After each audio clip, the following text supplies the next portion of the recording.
Jadi komunisme ini sekarang sudah berjalan secara deril. Ketika saya ditangkap dengan tuduhan menyebut-nyebut di istana ada PKI. Ditanya oleh hakim, "Saudara Alfian, kenapa Anda menyebut-nyebut di istana ada PKI?" Hakim yang mulia, saya ini bukan anak kecil.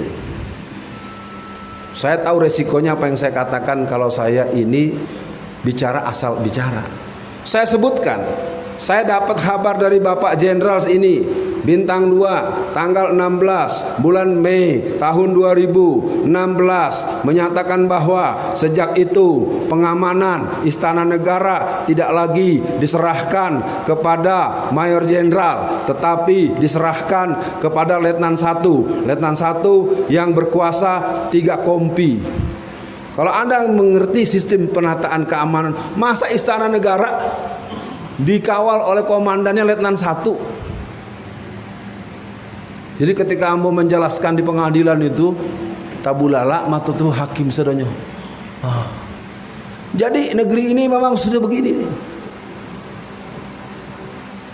Apa yang terjadi? Pertama, saya ditangkap karena saya dituduh melakukan bicara yang tidak baik. Apa yang saya bicarakan? Ini ceramah saya yang pertama di Surabaya. Judulnya menyelamatkan NKRI dari penjajahan Cina komunis. Saya terangkan bagaimana Cina itu menguasai tanah Indonesia dari ujung Aceh sampai Irian. 70% lebih sertifikat tanah Indonesia sudah di tangan para pengusaha dan para orang-orang Cina. Tidak bisa dibantah di pengadilan. Nah, akhirnya setelah terjadi proses persidangan sejak tanggal 16 Agustus, 23 Agustus, 30 Agustus, tiba di saat pembacaan putusan sela. Jadi kalau ada non sarjana hukum di sini kok pasti mengerti. Kalau orang dipanggil, antum mempersoalkan saya, lalu saya ditangkap, diproses penyidikan, maka ketika sidang hari pertama yang mengadukan saya harus hadir. Mungkin hadir, lalu kemudian saya memberikan pembelaan dalam bentuk tertulis, namanya pledoi.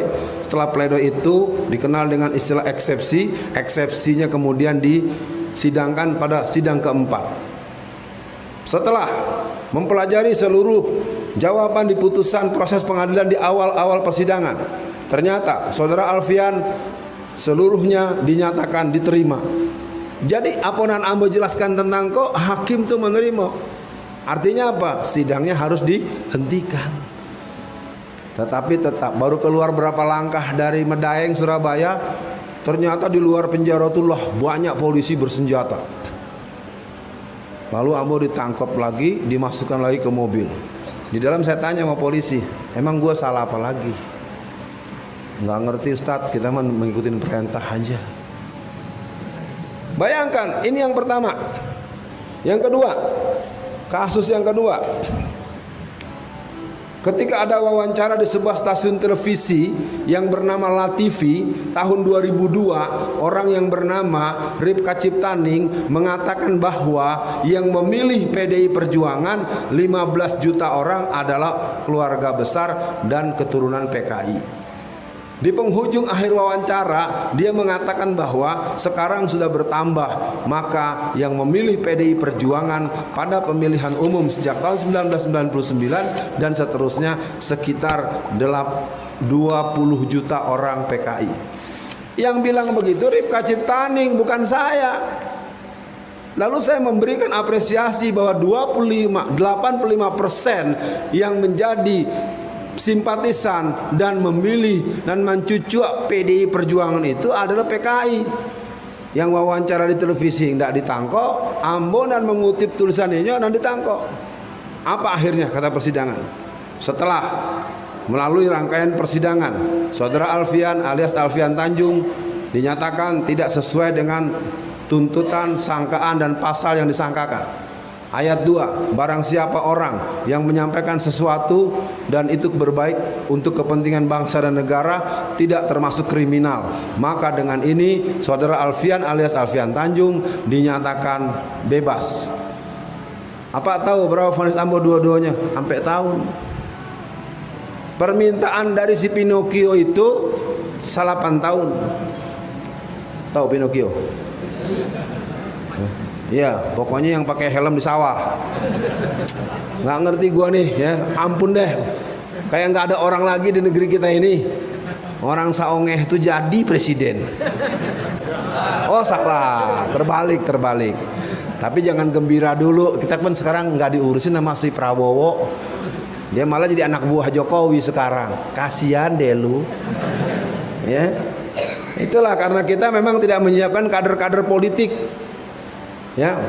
Dalam perjuangan sebenarnya agak pahit kalau saya katakan. Jangan pernah hidup meminta tolong pada musuh. Meminta tolong orang nak jaleh sembayangnya, orang nak jaleh akidahnya, siapapun namanya. Walaupun Bang Yusril telah jelas-jelas menyampaikan, kita marah dengan Yusril, bapulo ceritanya Yusril menyuruh-nyuruh keluarga Masyumi untuk memilih PKI dan menjadi orang nomor 1 di Republik ini. Ya, wah Ustadz kalau ceramah begini bermasalah lagi nih. Survei membuktikan bahwa memang ada kongres PKI yang terakhir. Dalam kongres PKI pada tanggal 17 sampai tanggal 15 sampai 17 Agustus tahun 2010 di Desa Ngablak, Magelang, Jawa Tengah, dihasilkanlah ADART dan adu di tangan Amboko. Jadi nanti satu paket kau buku Ambo, 2 pledoi sama ADART Ambo serahkan ke pengurus masjid. Ya, karena Ambo ndak tahu kalau dari Jakarta kan membawa banyak, ndak lanteangan doh, bagasi 20 kilo. Ya, nah kalau lebih dari 20 kilo bayarnya tinggi. Tiba dibawa buku banyak-banyak, maunya gratis. Ya udahlah, kasih 1 set aja dah. Mau disalin, mau difotokopi, mau di apa nanti selesai acara saya serahkan secara simbolik. Artinya apa? Nggak mungkin ada ADART kalau nggak ada pertemuan berskala nasional. Jadi kesimpulannya PKI sudah ada atau belum ada? Masih ada. Lalu masalahnya apa Ustaz? 700 orang itu kan per pilpres. Ayo kita tarik awal 2018 sejak bulan Januari sampai Februari ada 41 ustadz dan guru-guru mengaji kita dari ujung Aceh sampai Tangerang Selatan. Adonan talingonyo digunting, adonan bibirnya itu dibelah jo pisau pak ini kalau tukang daging yang di pasar tuh.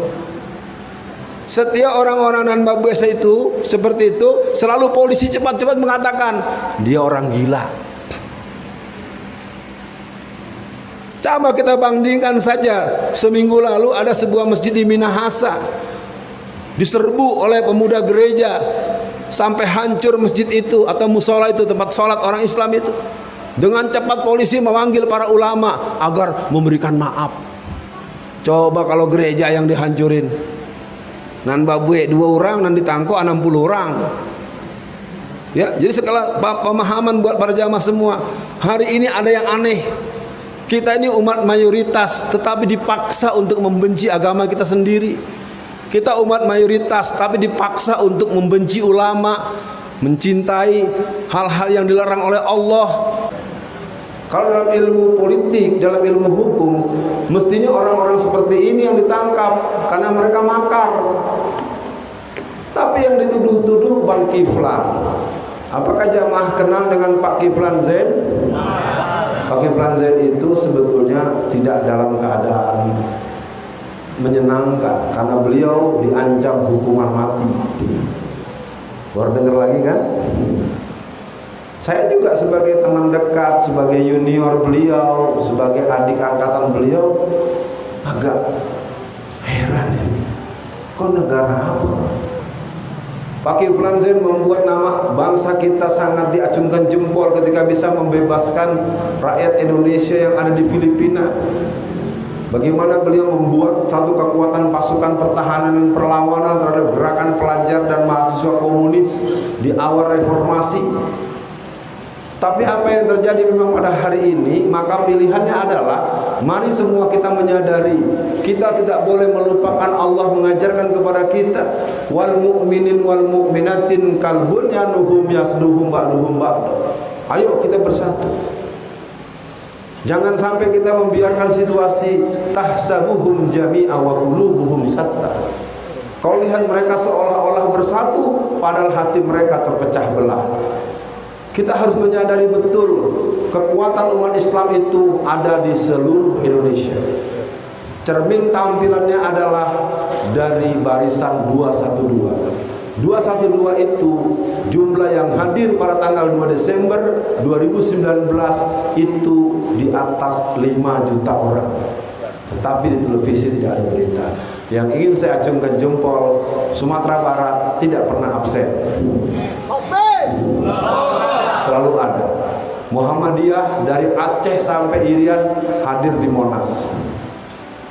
NU garis lurus hadir di Monas. Yang garisnya tidak lurus nggak tahu. Jadi pada malam ini kita perlu melakukan satu proses refresh. Yang jelas kita tidak pernah boleh kehilangan semangat, ya, karena kita punya pedoman yang ada dalam Al-Quran, dan Quran memberikan pelajaran banyak buat kita. Wala tahinu wala tahzanu in kuntum a'launa mu'minin. Jangan kecil hati, jangan ciut nyali.